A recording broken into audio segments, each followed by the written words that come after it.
장내세균 균형을 회복시키는 것만으로도 수면의 질이 좋아지는 분들이 많습니다. 임상에서도 를 줄이기만 해도 수면의 질이 확연히 좋아지는 걸 자주 봅니다. 불면증 치료하면 다들 약부터 떠올리죠. 그런데 집에서도 실천할 수 있는 방법을 알아볼까요? 이 5가지만 꾸준히 해도 뇌의 수면 리듬이 회복됩니다. 요즘 MZ세대 갓생살기라며 하루 4-5시간만 자는 걸 자랑스러워하는 풍토인데 이건 단순한 세대별 현상인가요? 아니면 뇌 건강을 망치는 자해 행위인가요?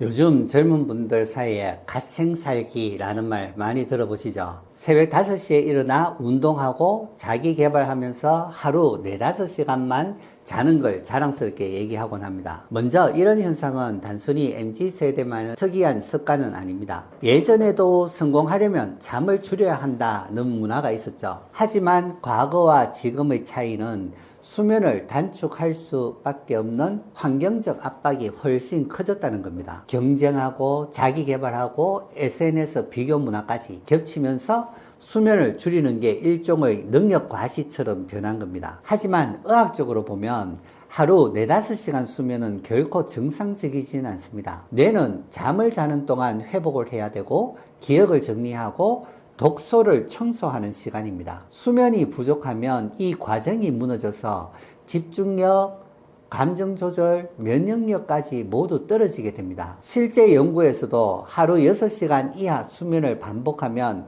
치매 위험이 30% 이상 올라간다는 보고도 있습니다. 그러니까 갓생이 아니라 사실상 뇌 자해에 가깝습니다.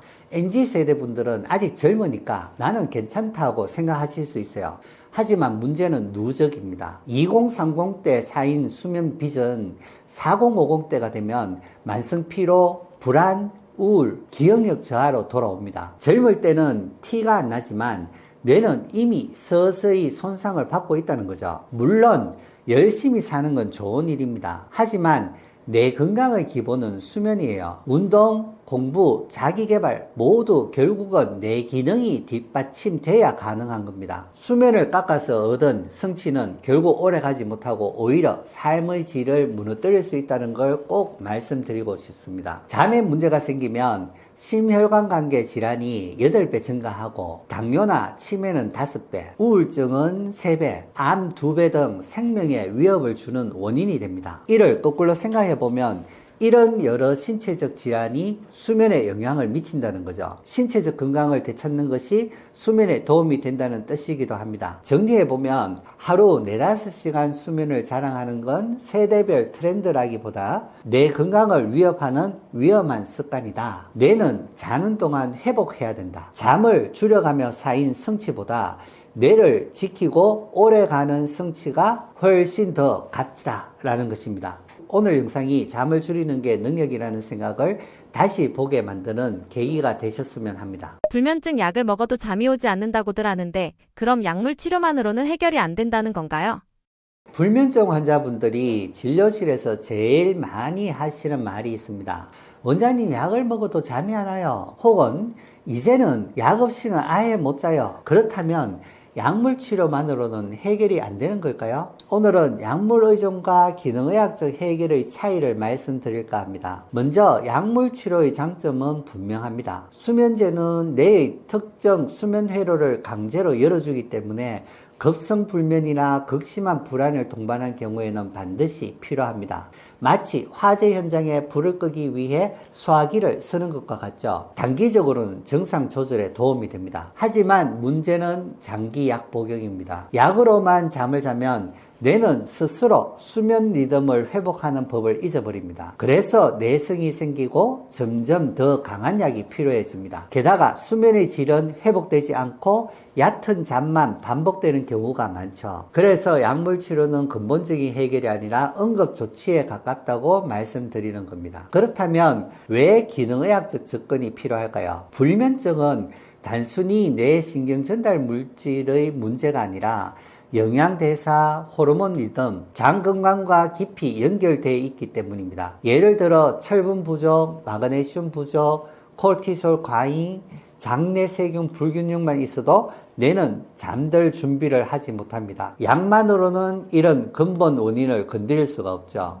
정리해보면 이렇게 볼 수 있습니다. 약물 치료는 당장의 불면을 빠르게 잡아주지만 근본 원인 해결에는 한계가 있다. 기능의학 치료는 불면을 일으키는 영양, 호르몬, 장 건강을 교정해서 내가 스스로 회복하도록 돕는다는 것입니다. 그래서 재발을 막고 약을 줄이거나 끊을 수 있습니다. 결국 이 두 접근법은 대립하는 게 아니라 응급사항에서는 약물, 장기 회복에는 기능의학이라는 역할 분담이 필요합니다. 약을 먹어도 잠이 잘 안 오는 건 불면의 뿌리가 아직 해결되지 않았다는 신호입니다. 약물 치료가 아닌 기능의학적 접근이 필요한 이유가 바로 여기에 있습니다. 약에 의존하는 것이 아니라 뇌와 몸의 리듬을 찾아 진짜 숙면을 회복하는 것. 그것이 불면증 치료의 진짜 목표입니다. 불면의 원인이 세로토닌이나 멜라토닌 부족이라고들 하는데 뇌장 대사 관점에서는 어떤 근본 원인이 있는 걸까요? 불면증 얘기할 때 많이 듣는 말 중에 하나죠. 과연 불면은 단순히 뇌 신경 전달 물질의 부족일까? 멜라토닌은 뇌 속 송가체에서 분비되는 수면 호르몬입니다. 그런데 중요한 건 멜라토닌이 그냥 뚝 떨어지는 게 아니라 세로토닌에서 만들어진다는 사실입니다. 그리고 세로토닌은 장에서 흡수된 아미노산, 특히 트리토판이라는 영양소에서 출발합니다. 즉, 뇌에서 잠을 만드는 힘은 사실 장과 대사에서 시작된다고 보셔야 하는 거죠. 만약 마그네슘, 비타민 B6, 철분, 아연 같은 영양소가 부족하다면 세로토닌과 멜라토닌 합성이 원활하게 되지 않습니다. 또 스트레스 호르몬인 코르티솔이 과도하게 높으면 이 대사 경로가 차단돼 버려서 밤에도 뇌가 각성 상태로 남아있게 됩니다. 그래서 영양과 대사 불균형은 불면의 핵심 원인 중 하나가 되는 거죠. 또 하나 중요한 건 장 건강입니다. 장내 미생물이 깨지면 트리토판 대사가 세로토닌 합성하는 경로로 가는 것이 아니라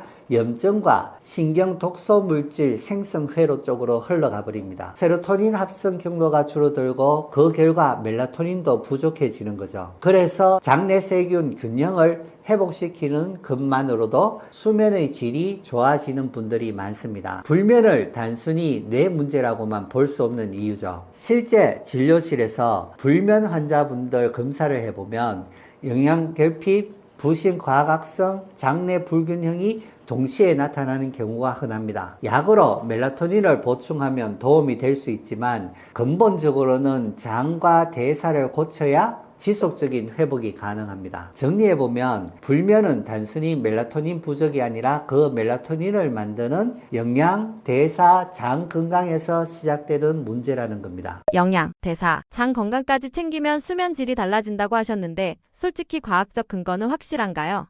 불면증 얘기를 하다 보면 이런 질문을 꼭 받습니다. 원장님, 영양제 먹고 장 건강 챙기면 정말 잠이 달라지나요? 솔직히 근거 있는 얘기 맞습니까? 아직 기능의학에 대해서 모르시는 분들은 거의가 이런 질문을 하시죠. 먼저 영양입니다. 철분, 마그네슘, 비타민 B6, 아연 같은 미네랄은 뇌신경 전달 물질 합성에 꼭 필요한 조효소들입니다. 뇌를 맞물려 돌아가는 톱니바퀴로 본다면 톱니바퀴가 잘 돌아가도록 만드는 윤활제 역할을 하는 거죠. 부족하면 삐걱거리고 톱니바퀴가 잘 안 돌아가게 됩니다. 실제 연구에서도 마그네슘 보충이 불면증 환자의 수면 잠복 시간을 줄여주고 수면의 질을 개선한다는 결과가 보고되고 있습니다. 비타민 D 결핍이 있는 분들은 불면과 주간 졸림이 더 많다는 것도 잘 알려져 있고요. 둘째는 대사입니다. 불면 환자들의 상당수는 스트레스 호르몬인 코르티솔 리듬이 깨져 있어요. 낮에 떨어져야 할 코르티솔이 밤에도 높게 유지가 되면 뇌가 각성 상태로 남아있게 됩니다. 기능의학적 접근에서 부신 기능 검사를 하는 이유가 여기 있습니다. 대사와 호르몬을 조절해야 뇌가 잘 준비를 잘 할 수 있다는 거죠. 셋째는 장 건강입니다. 장내 세균이 세로토닌 합성에 직접 관여하는 건 이제 상식이 되었습니다. 장내 세균이 균형을 잃으면 트리토판 대사가 염증 쪽으로 흘러가서 멜라토닌이 줄어듭니다. 실제 장내 세균 다양성이 높은 사람일수록 수면의 질이 좋다는 연구도 나와 있고요. 그래서 장은 두 번째 뇌라는 겁니다. 영양, 대사, 장 건강이 수면에 영향을 준다는 건 단순한 이론이 아니라 이미 여러 연구와 임상에서 확인된 사실입니다. 물론 사람마다 차이가 있고 영양 하나만 챙긴다고 불면이 다 사라지는 건 아닙니다. 하지만 뇌, 장, 대사 전체를 교정했을 때 수면의 질이 눈에 띄게 달라진다는 경우를 임상에서 굉장히 많이 보고 있습니다. 정리를 해보면 영양, 대사, 장 건강을 챙기면 수면의 질이 달라진다는 건 과학적으로 충분한 근거가 있습니다. 약물로만 해결되지 않던 불면이 몸의 균형을 회복하면서 풀리는 이유가 바로 여기 있습니다. AI, SNS, OTT 등 24시간 디지털 자극 시대, 과연 인간이 정상적으로 잠을 잘 수 있는 환경이 남아있긴 한가요? 잠 못 드는 분 진료실에서 얘기를 들어보면 이런 말씀들을 하세요. 원장님, 요즘은 누워도 핸드폰 잡게 되고 영상 보고 나면 2-3시간은 그냥 훌쩍 지나가요. 사실 지금 우리는 AI, SNS, OTT 같은 24시간 디지털 자극 속에 살고 있습니다. 이런 환경에서 인간이 과연 정상적으로 잠을 잘 수 있을까요? 우리 뇌는 수십만 년 동안 해가 뜨면 활동하고 해가 지면 멜라토닌을 분비해서 잠드는 방식으로 살아왔습니다. 그런데 인공조명, 스마트폰 블루라이트, 밤새 켜져 있는 디지털 콘텐츠가 이 리듬을 무너뜨린 겁니다. 뇌는 여전히 원시적이기 때문에 밤인데도 나처럼 자극이 계속 들어오네 하고 착각을 일으킵니다. 특히 SNS, OTT는 단순한 빛 자극만의 문제가 아니죠. 계속해서 새로운 정보와 영상이 들어오면서 뇌의 보상회로 도파민 시스템을 자극합니다. 그러면 뇌는 더 각성되고 멜라토닌 분비는 억제가 되죠. 결국 밤이 돼도 뇌가 아직 깨어 있어야 한다고 착각하는 겁니다. 실제 연구에서도 자기 전 1시간 동안 스마트폰을 사용한 그룹과 사용하지 않은 그룹을 비교했더니 스마트폰을 본 그룹은 수면 잠복 시간이 길어지고 깊은 수면인 non-REM 슬로우 웨이브 슬립 비율이 확 줄어듭니다. REM 수면의 질도 떨어지고 전반적으로 수면 회복력이 감소됩니다. 임상에서도 디지털 기기를 줄이기만 해도 수면의 질이 확연히 좋아지는 걸 자주 봅니다. 그럼 결론은 뭘까요? 현대사회에서는 정상적으로 잠을 잘 수 없다라고 단정할 필요는 없습니다. 다만 인위적으로 내가 잠잘 수 있는 환경을 만들어줘야 합니다. 자기 전 1시간은 디지털 디톡스, 침실은 어둡고 시원하게, 아침에는 햇볕을 쬐어 생체 리듬을 맞춰주면 뇌는 여전히 잘 작동하게 됩니다. 결국 환경을 어떻게 세팅하냐에 달려 있는 거죠. 정리해보면 AI와 디지털 자극 시대에 살고 있는 건 사실이지만 인간의 뇌는 여전히 원시적 생체 리듬에 충실하다. 그래서 디지털 환경을 그대로 따라가면 잠을 망치고 생활 루틴을 지키면 숙면을 회복할 수 있습니다. TMS나 비약물적 치료를 불면증에 적용할 때 시청자가 집에서도 실천할 수 있는 구체적인 접근법이나 일상 팁이 있을까요?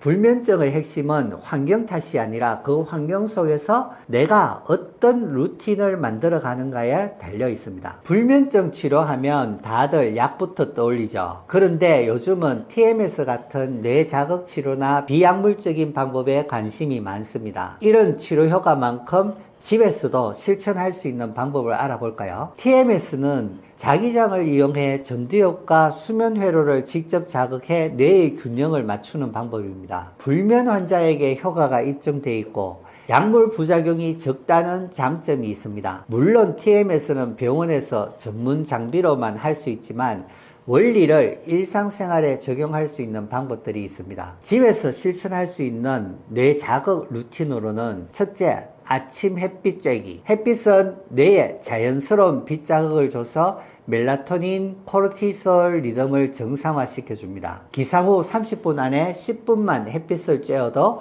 뇌는 밤에 잠잘 준비를 하게 되는 거죠. 둘째, 규칙적인 호흡 훈련입니다. TMS가 뇌의 정기적 리듬을 맞추는 것처럼 호흡은 자율신경의 리듬을 조절합니다. 4초 들이쉬고 7초 숨을 참았다가 8초간 서서히 숨을 내쉬는 478 호흡법은 뇌의 과각성을 진정시켜 숙면을 도와줍니다. 셋째, 운동 자극입니다. 낮 시간에 20분 정도 가벼운 유산소 운동을 하면 뇌에는 도파민, 세로토닌이 분비되고 저녁에는 멜라토닌 합성이 더 원활해집니다. 불면은 뇌만의 문제가 아니죠. 그래서 장과 대사 루틴도 필요합니다. 넷째, 카페인 컷오프. 오후 2시 이후에는 카페인을 끊어야 멜라토닌이 방해받지 않습니다. 다섯째, 단백질 저녁 식사. 트리토판이 풍부한 단백질은 세로토닌, 멜라토닌 합성의 재료가 됩니다. 단, 과식은 피해야 되겠죠. 여섯째, 장내 세균 관리입니다. 채소와 발효식품을 통해 장내 세균 균형을 맞춰주면